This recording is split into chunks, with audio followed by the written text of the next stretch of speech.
में और नामी में कोई भेद नहीं। तो एक ऐसे आचार्य, उनका नाम था केशवाचार्य। दक्षिण भारत के श्री संप्रदाय के आचार्य हुए केशवाचार्य। केशवाचार्य भगवत नाम में रहते थे सदा। और एक बार केशवाचार्य जी जो थे वह साधुओं की सभा में गए और साधुओं को भोजन खिलाते थे। उनकी बड़ी भाव था साधु सेवा करने का, भक्तों को भोजन खिलाना, प्रसाद खिलाना। तो साधु सेवा में लगे थे। लेकिन इतने में क्या देखते हैं कि जो लोग थे साधु, उन्होंने दोषारोपण कर दिया।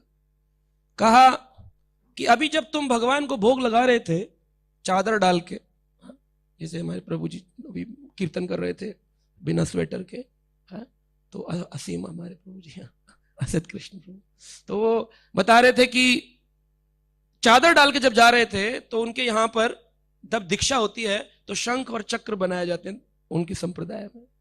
तो कहा आपकी वो तिलक नहीं है शंख और चक्र के, इसका मतलब आपकी दीक्षा ही नहीं हुई है, और दीक्षा नहीं हुई है तो आप कैसे केशवाचार्य हो गए है? आपके तो स्टैंप नहीं लगा है।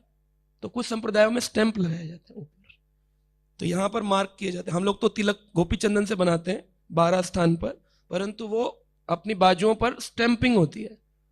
तो बोले केशवाचार्य जी आपने कैसे भोग लगा दिया जब तक दीक्षा नहीं हुई, और आपके बिना भोग लगाए बिना दीक्षित भक्त का भगवान स्वीकार नहीं करेंगे। कई बार लोग ये इसी में लड़ाई करते रहते हैं, दीक्षा नहीं हुई है तो क्या मेरा जप भगवान स्वीकार करेंगे। तो केशवाचार्य जी का ये उदाहरण बता रहा हूं मैं। तो लोगों ने बहुत सारा उनके ऊपर क्वेश्चन मार्क उठाया। तो केशवाचार्य जी पर जब ऐसे क्वेश्चन मार्क चल रहा था, वो चुपचाप विनम्रता में हाथ जोड़कर बैठे थे, कुछ बोल नहीं रहे थे।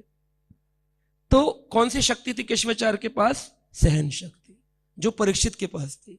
परीक्षित चाहते तो श्रृंगी को भस्म कर देते, लेकिन परीक्षित ने तिरस्कार नहीं किया, स्वीकार किया उस इंसिडेंट को भागवत सुनने के लिए। तो हम या तो तिरस्कार करेंगे या तो स्वीकार करेंगे। तो हम अपनी बुद्धि से डिसीजंस लगाते रहते हैं, लेकिन विनम्रता यही है, स्वीकार कर लो, जो आ रहा है उसे स्वीकार कर लो। स्वीकार स्वीकार स्वीकार स्वीकार करते रहे। तो भक्तों ने, जो उनके प्रेमी भक्त थे, केशवाचार्य जी के अनन्य प्रेमी थे, उन्होंने आकर के केशवाचार्य जी का चादर खोल दिया। और जैसी चादर खोला तो उसके अंदर क्या देखते हैं कि पूरे शरीर के ऊपर उनके भगवत नाम के कृष्ण कृष्ण कृष्ण पूरे शरीर पर स्टैंपिंग हो रखी थी। और वो नाम ऐसे उदय हो रहा था, तेज उसमें से एफल्जेंस निकल रहा था, बहुत चोट की रोशनी निकल रही थी। सारे साधु थे, वो दिख कर हैरान हो गए। हम एक शंख चक्र ढूंढ रहे थे, इसके पूरे हृदय के पास एरिया में सब जगह कृष्ण कृष्ण नाम अंकित हो रखा है।